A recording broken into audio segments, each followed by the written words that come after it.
Sri Guru. Welcome once again in our conversation with Ramayan.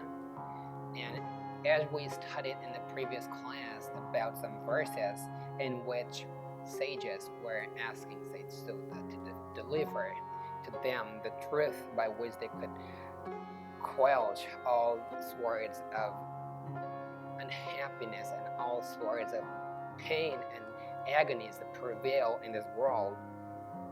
And in those verses, the last verse that we studied in the previous class was Vada Sutta Munishrestha Sarvam Etat Asheshadaha Kasyano Jayate Tushtihi Sutta Tvadvachanamritat.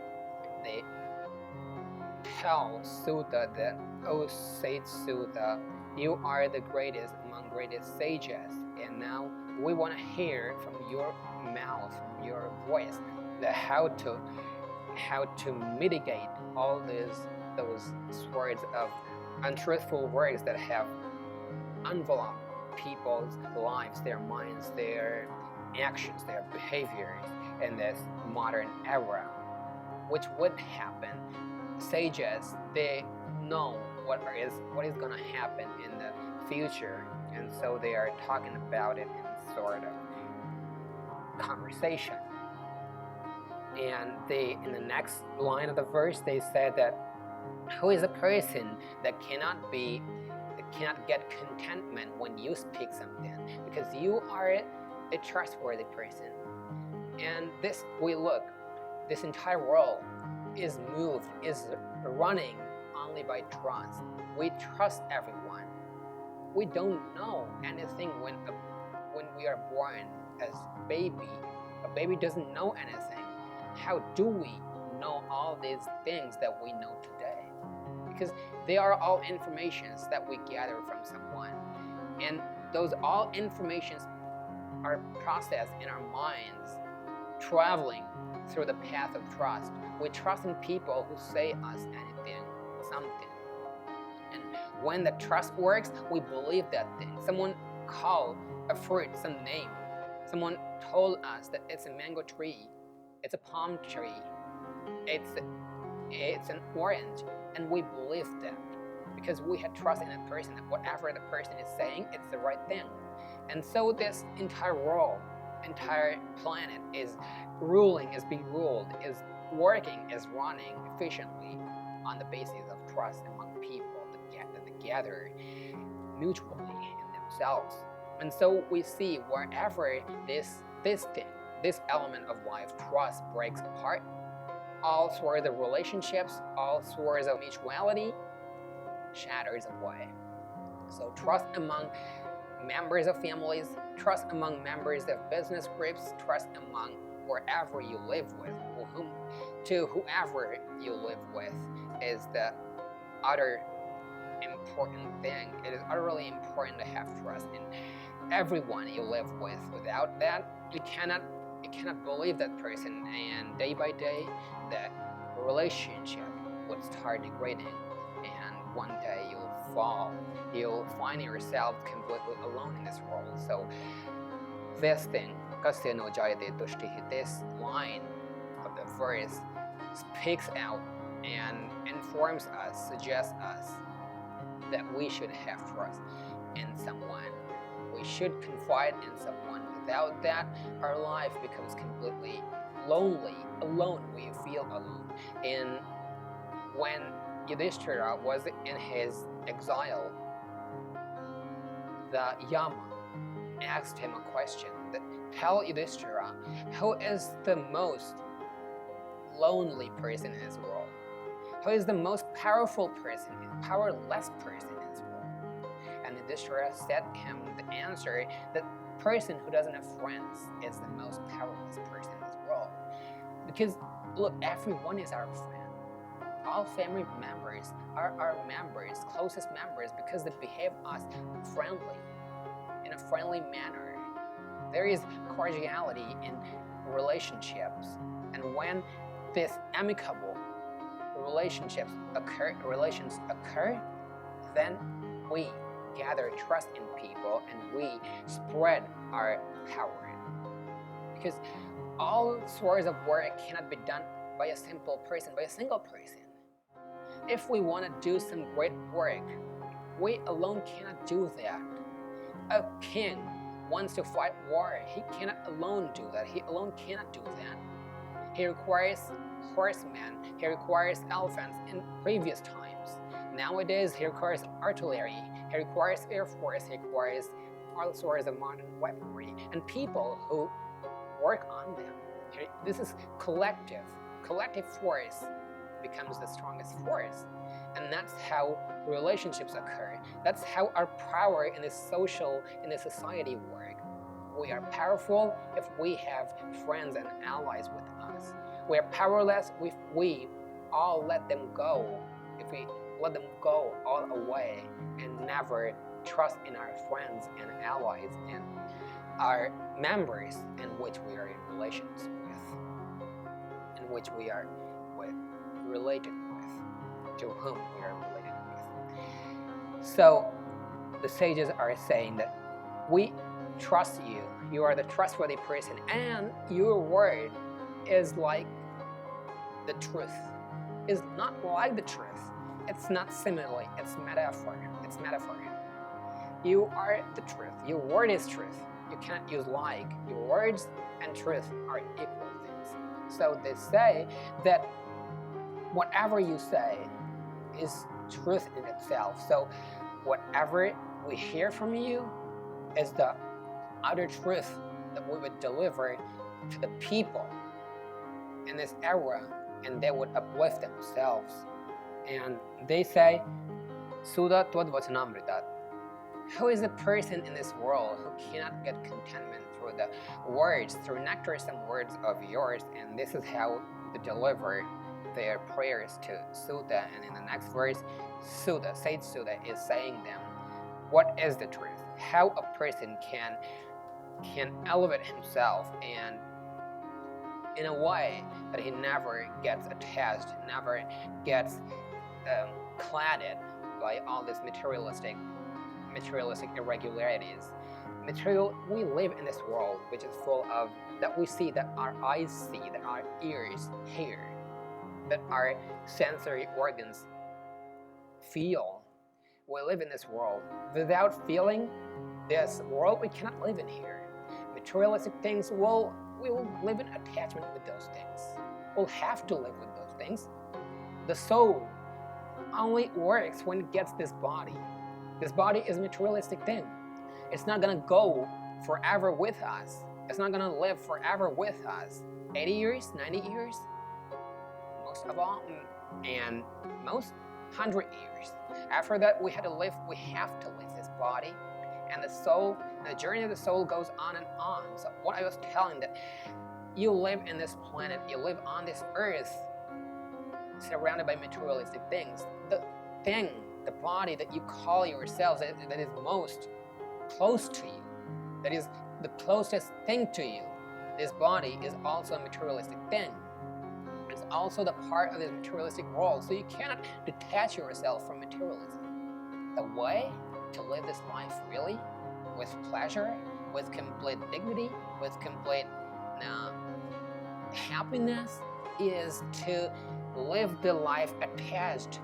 Attach yourself in this materialistic world with complete detachment. This is the true sort of living a life, happy life. There's a true meaning, there's a true knowledge of living a happy life. When you start living this world, when you start attaching yourselves in this world with complete detachment, you'll say, this is so controversial matter. How could we attach to something simultaneously detaching ourselves from it? This is the key, this is the answer, this is the truth. That unless you have this feeling of detachment with anything in this world, you cannot be happy in a sense.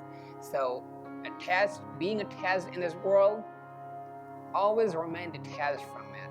This is the key to live a happy life. So never completely attach yourselves to this world in a way that it pains you, that it agonizes you. And when you start living this type of life, you truly become the person. And this is the matter of experience. I tell you and you just hear it. This is not the way to understand it. When you start dipping in this ocean of how it works, in this vast ocean, then only you would understand what lies underneath this ocean. There are pearls in this ocean, but you cannot see it from the surface.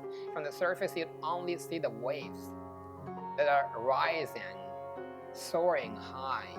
You only see waves the same way our life works.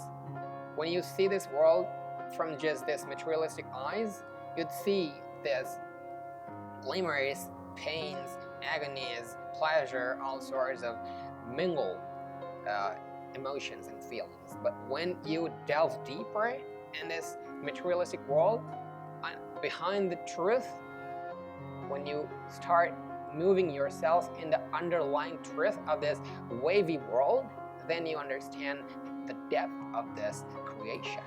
This all creation has been created just to uplift you.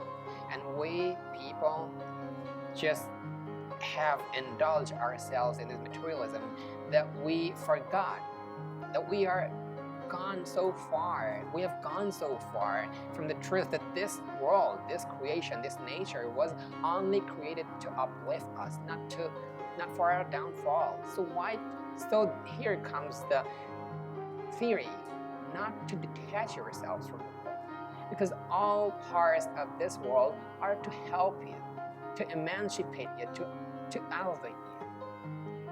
This body is a medium. This body is the source to uplift you, which God has given you. And now it's up to you how you use this body. This is the importance of this human body, human life. That you have gotten all sorts of choices. It could degrade your life, and it could uplift your life. It's up to you. How are you going to use this gift? When a person gives us a gift, we keep it so much, with so much care. We keep it so much carefully. And this gift, this human body, is such a great gift that we never think about it. And we're not thinking about it. What a great gift it is, and what for this gift is given to us. This human body God has given to uplift us. Not only this body, whole creation, whatever we see around us is to uplift us. Only when we would understand the truth of this world, the truth of this nature, the truth of this creation. This creation is never meant to bind you. It's always meant to emancipate you. And this is the truth. This is the only truth. And we, because of our ignorances, just indulge ourselves, imbue ourselves in these worldly things, and then we fall shorter in power, in strength, in energy to move on this spiritual path, and this real path. So this is the real truth that we should understand. This all sorts of things around us are not for our downfall, are not the causes of our downfall. We ourselves have caused us to fall down. We are the reason, and now we have to rectify ourselves. We'd have to reverse our direction, the way we're moving, and then this whole creation, this whole world would become a medium to uplift us. It is a medium. God is within us, with us all the time, looking after us, but we are moving away from Him. This is the importance of the scriptures. This is the importance of these religious books, that they attach us to that truth that we have moved so far away from. And people would say that I am doing this job, that job, this, that, those, third, fourth thing. Why should I put myself in these scriptures? This is not just the scripture. This is not just a medium for a person who has sort of alienated himself from these worldly, materialistic things. This is equally important for all people in this world. these books, these religious scriptures are the medium, are only created for human beings, not for a special type of human being like monks or a spiritual seeker. These religious books have been created for all sorts of people, especially when you are living in this materialistic world. It is more important in that sphere, because you have to work with people, you have to work with your family, you have to work and live with all sorts of people surrounding you, and you are always interacting with them. And these scriptures, unless you have the feeling of godly presence in all people, you cannot interact with them in a godly manner. And that is the base, that is the corner where all sorts of cracks appear. When we are not understanding the people in the way they are created, we're just understanding the people from outside as they are. And when you start spreading all these sorts of peace, comfort, pleasure, happiness, oneness, brotherhood, and when you start spreading these emotions, these feelings, then ultimately you'd see this world is not that bad that we feel it is. Nothing is bad. Just our vision has become blurry. Rectify your vision. Just do it, and then you'd feel yourself the happiest person ever could live on this earth. All the great men that lived on this earth, that stepped on this earth, lived in this earth, all the great men, Rama, Krishna, all sorts of people, great men that we now pray in front of, they all live here in this world that we call bad world, or world full of despicable people. No, this is a world which is meant to uplift you and all sorts of things, not only your body, all these people, all these trees, plants, creatures, atmosphere, all animate and inanimate things are meant for you, to uplift you, to help you, to get the real source, to get the real truth for which you were meant and to come on this planet.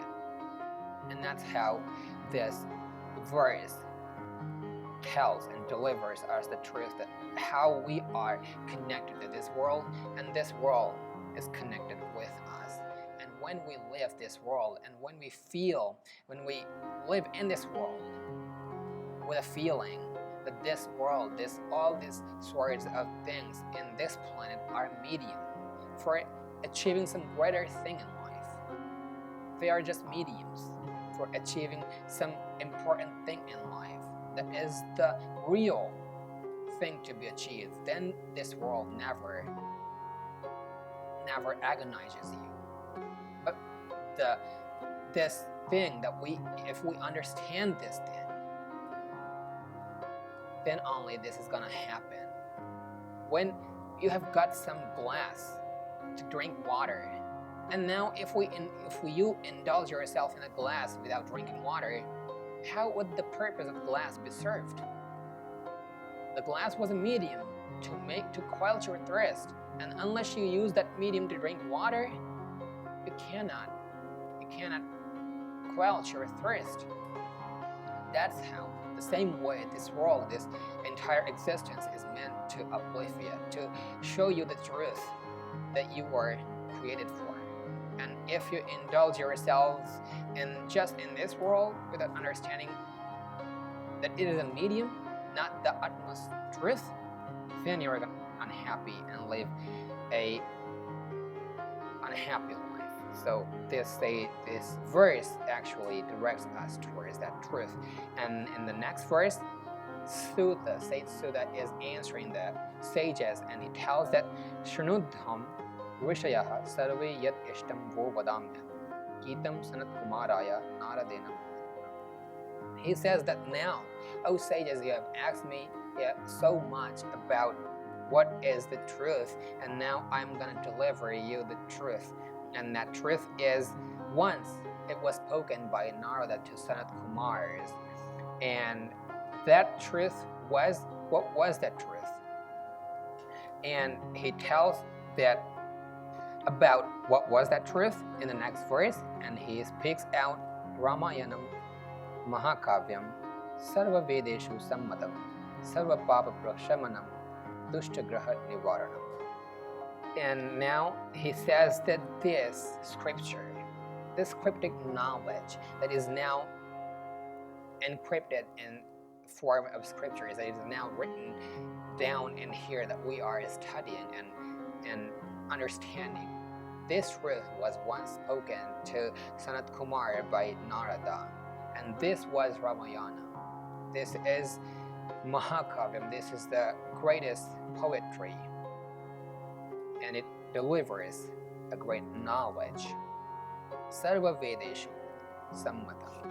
And it is equally recognized by all Vedas. The Vedas are the utmost, are the books, are the scriptures that give all the knowledge of that is in this planet and above this planet that we could see, that we could feel, and that also those knowledges that we cannot see and feel. So Vedas are the greatest scriptures, greatest books, wherever we could name, and this scripture, Ramayana, is literally aligned to Vedas. In a simple language, in a simple Sanskrit language, Vedic Sanskrit is somewhere hard to understand. But this Ramayana is written so simple Sanskrit that every person, if he has the preliminary knowledge of Sanskrit, he could understand easily what is written in this scripture. And he could bring himself to the truth that this scripture conveys. And so he tells that Sarva Vedeshu Sammatam, and it is completely aligned. The knowledge of this scripture is completely aligned to the knowledge of Vedas. That means it's too a Vedic scripture. This scripture too aligns us, brings us in front of the truth that especially was spoken in Vedas.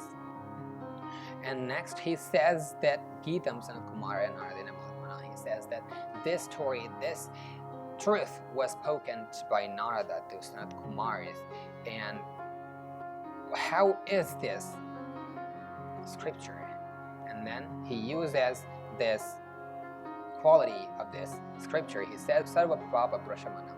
It mitigates all sorts of sins from our lives, from our behaviors, from our entire expression, from our entire existence. This is such a truth. If you learn this truth, if you understand this truth, look, studying something is different thing, and understanding that thing is different thing, and applying that thing in your life is completely different thing. So unless you understand something and apply that truth in your life, nothing's gonna help you. So this Ramayana, this scriptures, this knowledge, this wisdom is only helpful for you when you apply it in your lives and you start working. It never defies these teachings. Only then you'd be able to experience the truth that is in it, that it delivers directly to us. It's this book, this scripture is meant only for human beings, not for any special sort of human being. So when humans start understanding this truth, this knowledge, this wisdom in their lives, and start applying that knowledge in their lives, then you'd feel how important this knowledge is, and you'd experience, and you'd elevate yourselves and your lives. And next word he says, Dushtagraha Nivaranam, that it eradicates all sorts of bad things that will happen, that could happen in our lives, and how it does so. We'll study that thing in the next class. So we end our class here, and take care of yourselves and everyone around you, and help making this place, this planet, a better place to live. Thank you.